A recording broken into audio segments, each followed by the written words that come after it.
At 10:47 a.m. on September 18th, 1944, Private First Class Arthur Jackson crouched behind a dead coral ridge on the southern edge of Peleliu Island, watching his battalion die. He was 19 years old, 5 feet 8 inches tall, 142 pounds. He had been in combat for 3 days. In those 3 days, his company had advanced 400 yards. The cost had been 112 men, killed or wounded out of 235. The Japanese had turned Peleliu into a fortress, not the kind of fortress American Marines had faced before. No beach defenses, no bonsai charges, no suicidal last stands. The Japanese had learned from their defeats at Tarawa and Saipan. They had changed tactics. They dug in deep. They built reinforced concrete pillboxes into coral ridges. They created interlocking fields of fire. They stockpiled ammunition for months. They prepared to kill as many Americans as possible before they died. And they were succeeding. Jackson's platoon had been pinned down for 2 hours by a network of 12 Japanese pillboxes built into a coral formation the Marines called the Five Sisters. The pillboxes were positioned on a slope rising 60 feet above the flat ground where the Marines were trapped. Each pillbox was reinforced concrete, 8 feet thick. Each had multiple firing ports. Each was connected to the others by tunnels. Tanks could not reach them. Artillery could not destroy them. Naval bombardment had failed. 3 days of pre-invasion shelling had barely scratched the surface. The Japanese had built these positions 15 feet down into solid coral. They had engineered ventilation shafts, ammunition storage, sleeping quarters. They could survive for weeks without resupply. Jackson's company had tried to advance at dawn. They made it 30 yards before the first pillbox opened fire. Type 92 heavy machine gun, 7.7 millimeter rounds, 450 rounds per minute. The bullets tore through the coral dust and cut down the lead squad. 8 men dead in the first 10 seconds. The company dove for cover. Behind rocks, behind dead coral, behind anything. The Japanese pillboxes had them in a kill zone. Every time a Marine moved, another machine gun opened fire. Crossfire from multiple angles. There was no safe position, no flanking route, no way forward. At 10:30 a.m., the company commander called for artillery support. The 105 millimeter howitzers fired for 15 minutes. The shells exploded against the coral ridges. Dust and smoke filled the air. When the barrage stopped, the Japanese machine guns opened fire again, undamaged. At 10:45 a.m., the company commander ordered a withdrawal. They would regroup, call in air support, try again tomorrow. Jackson heard the order. He did not move. He was staring at the nearest pillbox, 75 yards away. He had been studying it for 2 hours. He had counted the firing ports. 3. He had timed the machine gun bursts. 5 to 7 seconds. Then a pause. He had watched the muzzle flash and calculated the angle. The machine gun was positioned to cover the approach from the left. The right side had less coverage. Not safe, but less covered. Jackson had also noticed something the others had missed. A ventilation shaft. Small, maybe 18 inches across, positioned on the right side of the pillbox, 10 feet back from the main structure. The shaft angled down into the position. It was designed to bring fresh air into the bunker.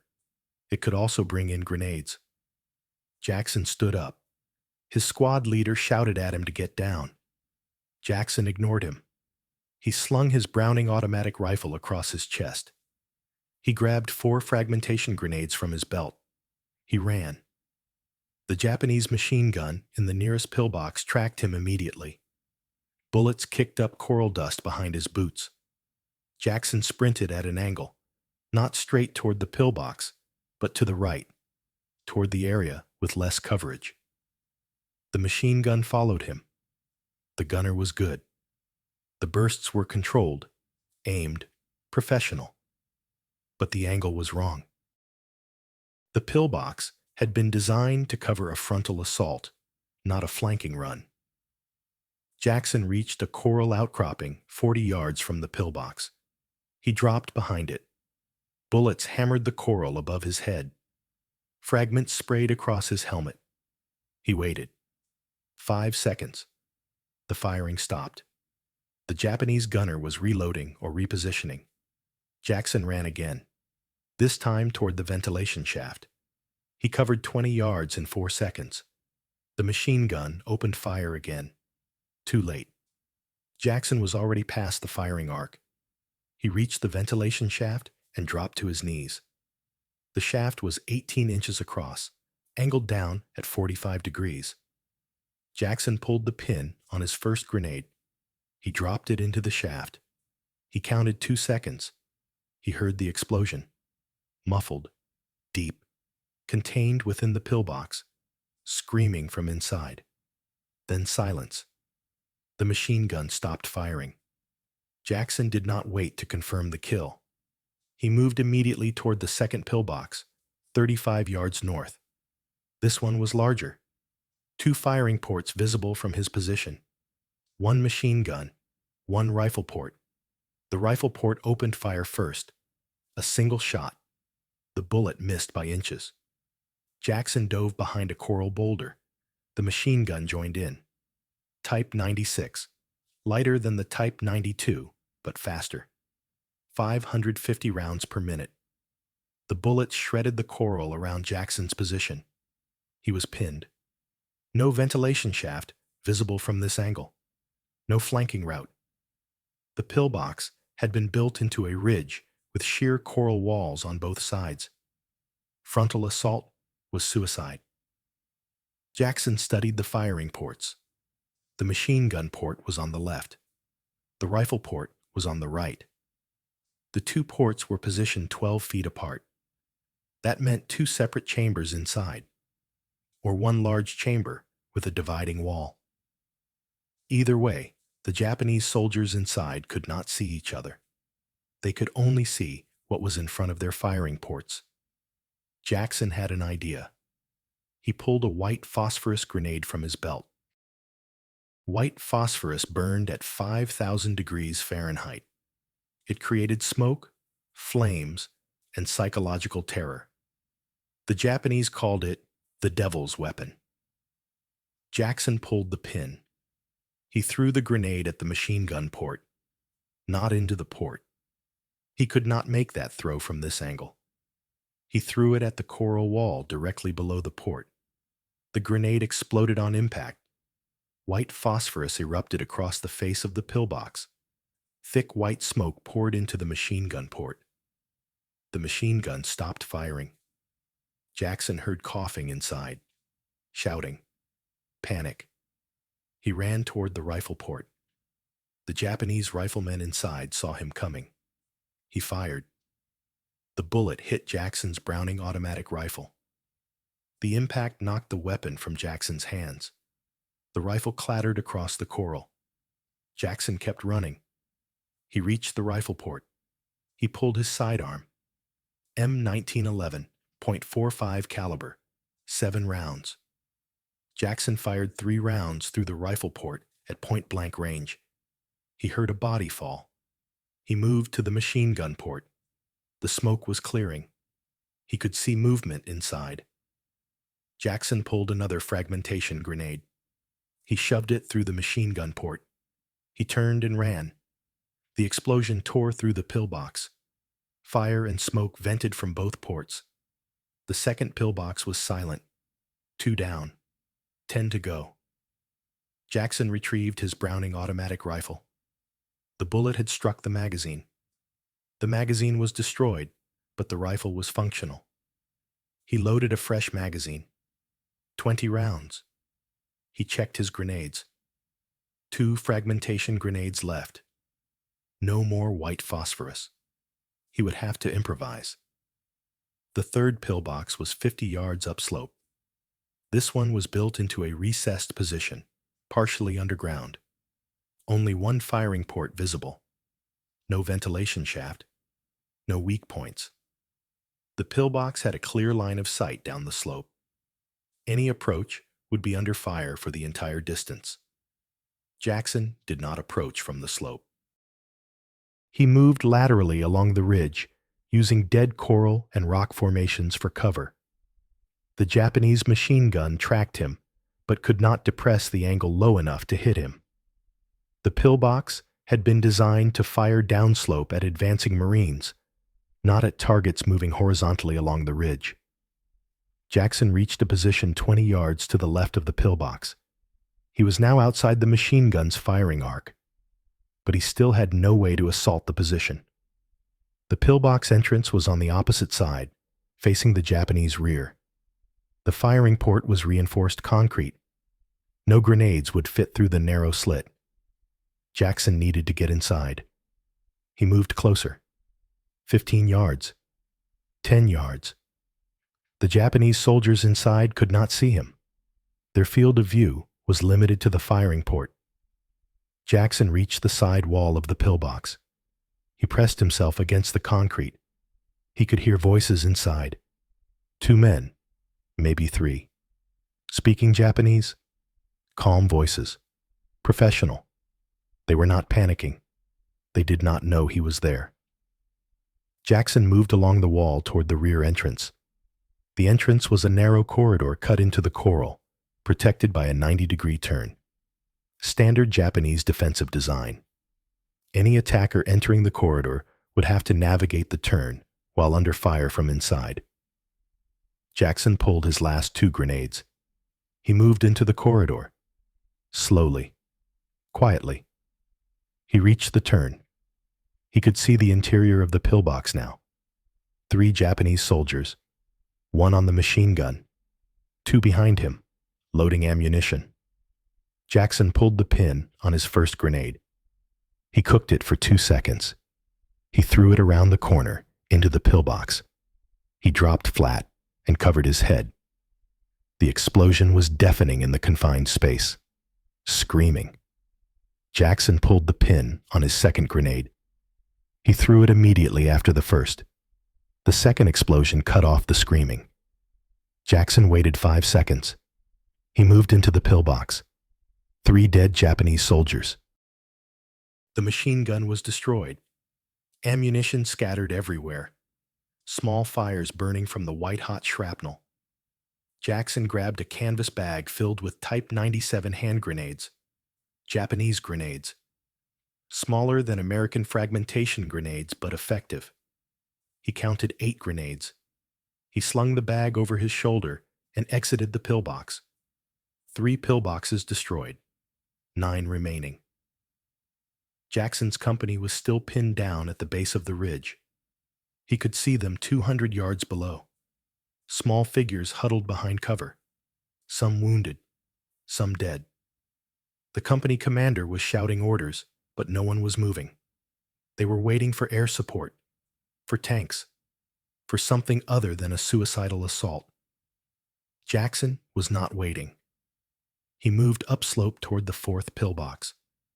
This one was the largest structure in the network, double the size of the others. Multiple firing ports, a fortified entrance with a steel door. Intelligence had reported that this pillbox served as the command center for the entire defensive position. Japanese officers inside coordinating the interlocking fields of fire. Jackson approached from above. The pillbox was built into the slope with its firing ports facing downhill. The rear of the structure was exposed, not undefended, but less fortified. Jackson could see 2 Japanese soldiers standing guard outside the steel door. Type 38 rifles. They were facing downslope, watching for American Marines advancing from below. They were not watching their rear. Jackson moved into position 40 yards above them. He raised his Browning automatic rifle. He aimed at the first guard. He fired a 3-round burst. The guard dropped. The second guard turned. Jackson fired again. The second guard fell. Jackson ran toward the steel door. It was closed, but not locked. The guards had left it unlatched for quick access. Mistake. Jackson opened the door. The interior corridor extended 15 feet and turned right. Jackson pulled a Japanese grenade from the canvas bag. He threw it down the corridor. He closed the steel door and stepped back. The explosion was muffled, but violent. The steel door buckled outward. Smoke vented from gaps around the frame. Jackson waited 10 seconds. He opened the door. The corridor was filled with smoke and debris. He moved inside. 2 dead Japanese soldiers in the corridor, both officers. One held a map case. Jackson ignored it. He moved deeper into the pillbox. The main chamber was large, 20 feet across. Multiple alcoves branching off. Machine gun positions. Ammunition storage. Radio equipment.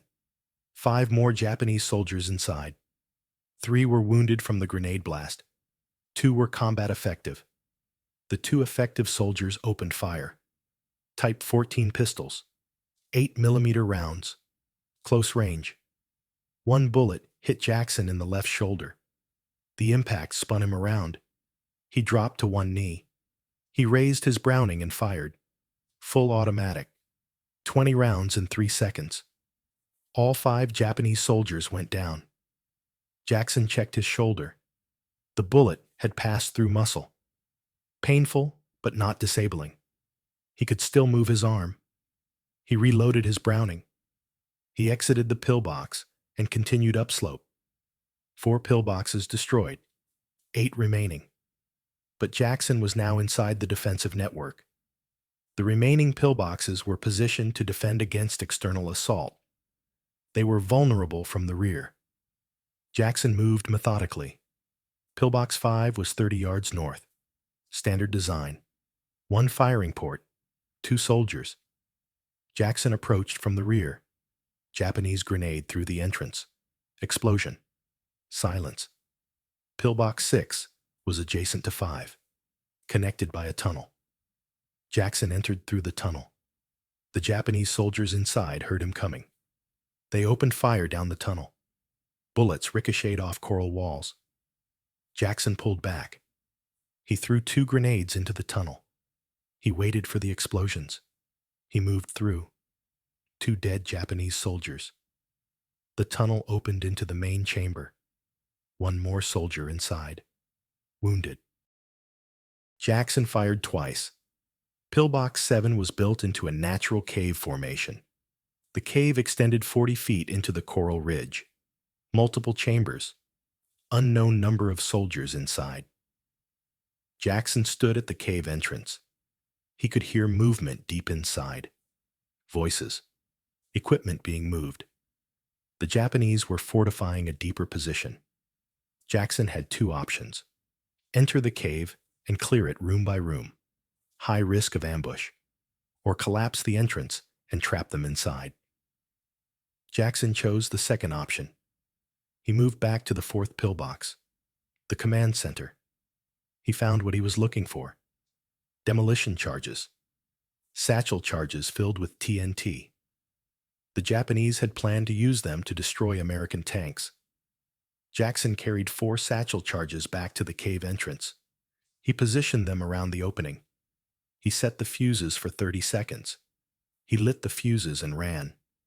The explosion was massive. The coral ridge shook. The cave entrance collapsed. Tons of coral and rock sealed the opening. The Japanese soldiers inside were entombed. Pillbox 8 was a small position. 1 machine gun. 1 soldier. Jackson shot him from 50 yards. 1 round. Center mass. The soldier fell. Pillbox 9 was abandoned. The Japanese soldiers inside had evacuated through a rear tunnel after hearing the explosions. Jackson moved to Pillbox 10. This one was still occupied. 3 soldiers. Jackson approached from above. He dropped 2 grenades through the ventilation shaft. Explosions. Screaming. Silence. Pillbox 11 was the last fortified position, built into a coral outcropping with 180-degree field of fire. 2 machine guns, 4 soldiers. This was the strongest position after the command center. Jackson studied it from 60 yards. No ventilation shaft, no weak points. The pillbox was designed perfectly. Interlocking machine gun arcs, reinforced concrete, protected entrance. Frontal assault would be suicide. Jackson had 1 satchel charge left. He moved to a position directly above the pillbox. The roof was coral and concrete, 3 feet thick. The satchel charge would not penetrate, but it did not need to. Jackson placed the charge on the roof. He packed coral rocks around it to shape the blast downward. He lit the fuse and dropped off the back of the pillbox. The explosion blew through the roof.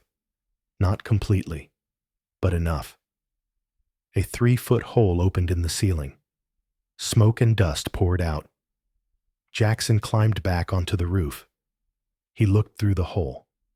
4 Japanese soldiers inside, stunned, disoriented, covered in dust. Jackson dropped 2 grenades through the hole. He rolled off the roof. The grenades exploded inside the confined space. When Jackson looked again, all 4 soldiers were dead. 11 pillboxes destroyed. 1 remained. Pillbox 12 was different from the others. It was not built into the ridge. It was positioned at the base of the slope, 100 yards behind the American lines. The Japanese had built it as a fallback position, a rear guard to cover their retreat if the main defensive line collapsed. The pillbox was invisible from the front. It had been hidden by terrain and camouflage. Jackson had only discovered it because he had climbed above the ridge and seen it from a different angle. The pillbox was small, 1 firing port, but it had a direct line of fire down the main trail the Marines were using for resupply. If the Marines advanced, this pillbox would ambush them from behind. Jackson had no more grenades, no more satchel charges. He had his Browning automatic rifle and 3 magazines, 60 rounds total. He also had a Japanese Type 38 rifle he had picked up from a dead soldier. 5 rounds. Jackson moved downslope toward the 12th pillbox. He approached from the north, using the terrain to stay out of the firing arc. He reached a position 40 yards from the pillbox. He could see the entrance. 1 guard outside. The guard was smoking a cigarette, relaxed. He believed the battle was happening far away. He did not know the entire defensive network had collapsed. Jackson raised his Browning. He fired a single shot. The guard dropped. Jackson ran to the entrance. He entered quickly. 1 corridor, 1 turn, 1 chamber, 2 Japanese soldiers inside. Both turned as Jackson entered. They were too slow. Jackson fired. Both soldiers fell. 12 pillboxes. 50 Japanese soldiers. 90 minutes. Jackson walked out of the 12th pillbox and looked downslope. His company was advancing. The Marines had seen the explosions. They had realized the defensive network was collapsing.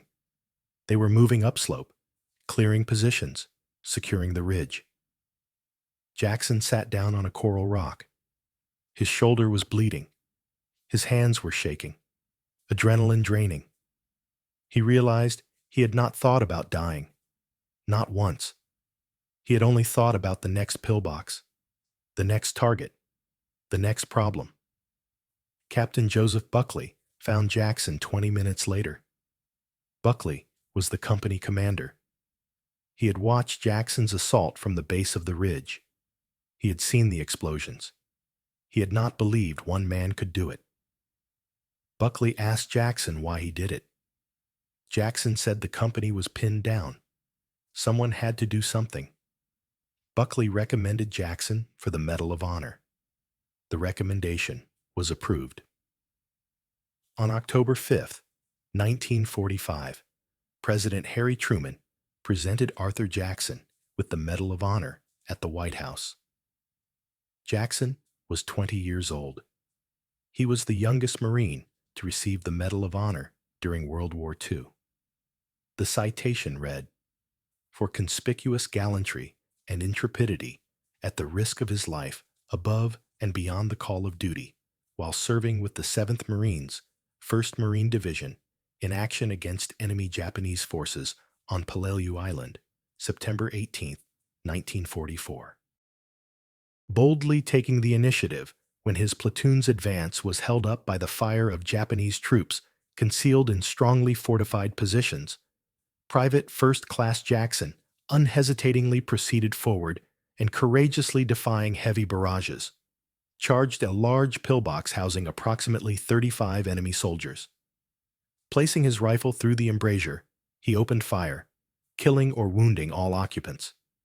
He then moved to the next emplacement and repeated the process.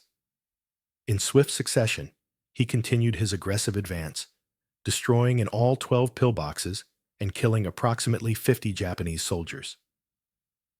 Jackson survived the war. He returned to the United States in 1945.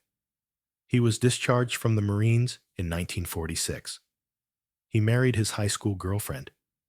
They had 3 children. Jackson never spoke about Peleliu. His children did not know about the Medal of Honor until they found it in a drawer when they were teenagers. Jackson worked as a mechanic in Ohio for 40 years. He attended Medal of Honor conventions, but rarely gave interviews. In 2017, a historian contacted Jackson's family. The historian was writing a book about the Battle of Peleliu. He wanted to document Jackson's actions in detail. Jackson agreed to a single interview. The interview lasted 4 hours. Jackson described the assault step by step. He answered every question. At the end, the historian asked if Jackson considered himself a hero. Jackson said no. He said he was just a Marine doing his job. He said the heroes were the men who died on that ridge. Arthur Jackson died on June 14, 2017. He was 92 years old. He was the last living Medal of Honor recipient from the Battle of Peleliu. At his funeral, the Marine Corps Honor Guard presented the flag to his family. The bugler played taps. 200 Marines and veterans attended. The local newspaper ran a short obituary. It mentioned that Jackson had served in World War II. It did not mention the 12 pillboxes. Most people who knew Jackson never knew what he had done. He preferred it that way. But the Marines remembered. At the National Museum of the Marine Corps in Quantico, Virginia, there is an exhibit on the Battle of Peleliu. In the center of the exhibit is a photograph of Arthur Jackson. He is 19 years old in the photograph, thin, serious, wearing his Medal of Honor. Next to the photograph is a placard. It reads, "Private First Class Arthur J. Jackson, 12 pillboxes, 50 enemy soldiers, 90 minutes, 1 Marine." Below that, a single line. They said it was impossible.